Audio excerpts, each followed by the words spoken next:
Hello and welcome to another update video about Bitcoin. Bitcoin's chart is still in a bullish structure. As you can see, we're here on the daily chart.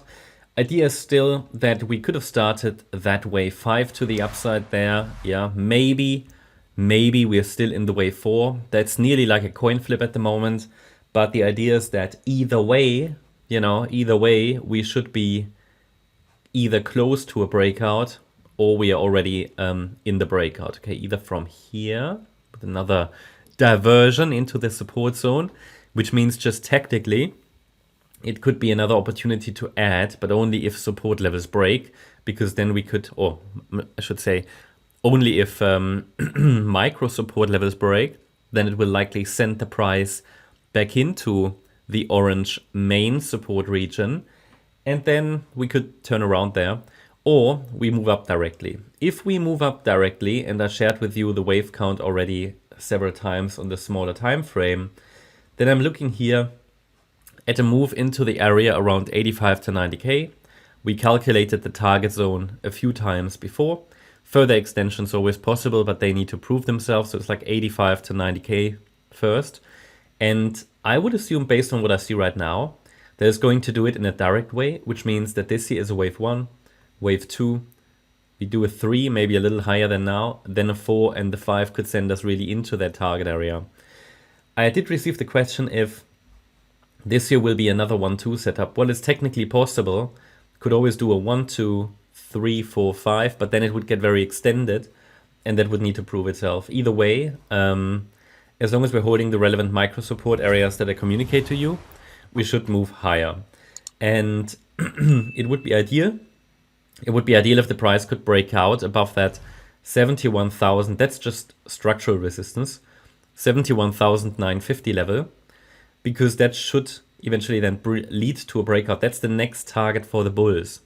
So can you see that the price, if I zoom in a bit, broke out of the wedge pattern, rallied to the next structural resistance, reached then the target, because as I mentioned to you in the last few days, a breakout of a wedge typically leads to the price get to the beginning of the wedge. And I think we are there now, more or less. And from here, I'm still watching for higher because the Fibonacci levels suggest that in the fifth wave, we should get to 85 to 90k. But we might not do it, without any pullbacks. So there will be small pullbacks along the way, and we can look at that on the smaller time frame. Let's go to the 1-hour chart. Here you can see the 30-minute chart. Here you can see the rally from the 1st of May. As I said to you before, in the short-term bearish count, we could form a top in wave B at any time now. That means it's just sort of reminding us that we could at any point dip into the lower support region again. That would not be bearish. Okay, that would not be bearish. Short-term, yes, but it would offer an opportunity to maybe add a position, for anybody who was looking for accumulating a little bit more, maybe, for anybody who sort of missed it maybe, before the price rallied. So please be aware there could be the option of dipping back into the lower support region, possibly targeting around 55.3k, the 38.2 fib level. Now that's only one possibility, and I'm not just telling you this is going to happen or not. It takes some proof. We need a break below the upper support area to confirm that we're heading down into this lower support area, and that level that needs to break, as I said here, micro support, a break indicates a top.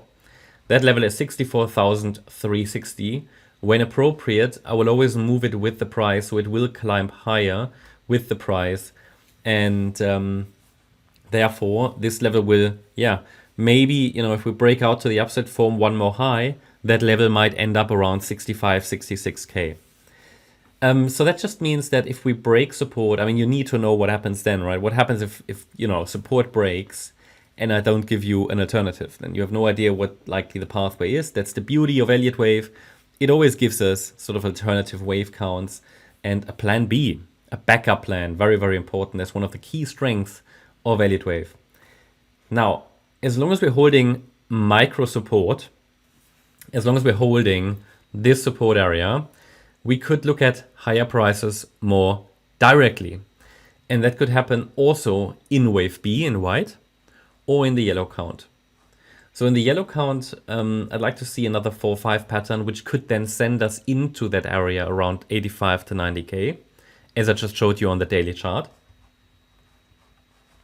In this yellow count, the assumption is that the entire correction, let's go to the daily chart, the entire correction that started middle of March, completed on the 1st of May, here.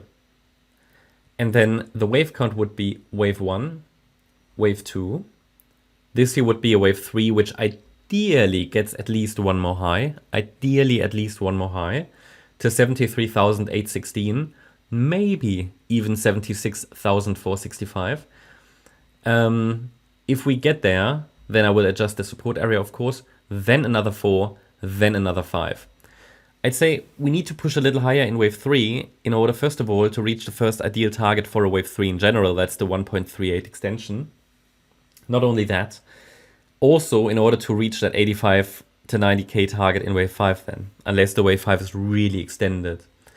That means in this third wave, I would prefer one more high, and I'm going to look for one more high as long as the price stays above 69,080.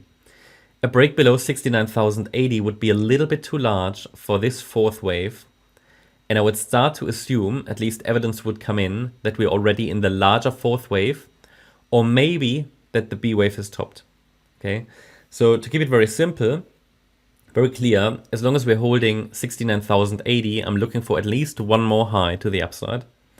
A break below that level will indicate we're likely testing the lower, or the micro support area. This is really just a trigger point here. The micro support area, and the break below 64,360 indicates a more substantial top in place. Okay, so on the micro level, I'd like to see this, and if not this to the upside, then this test of support, and then a rally. Only below 64,360, I can confirm that we're heading back into the lower support region, but even then, the price can attempt another rally from there. So you see there are many support levels that the price can still test and use. That is potentially bullish. At the moment, there's nothing bearish about this chart. This move up is a bit choppy again, but that's why I said yesterday, this yellow count looks more and more like a diagonal pattern. Yeah, that's my update about Bitcoin. Hope you liked the update. If you did, please hit the like button, leave a comment and subscribe. And if you really like the content, then please check out the channel membership. Also make sure that you follow us on Instagram and Twitter for additional content. Thanks a lot for watching. Bye-bye.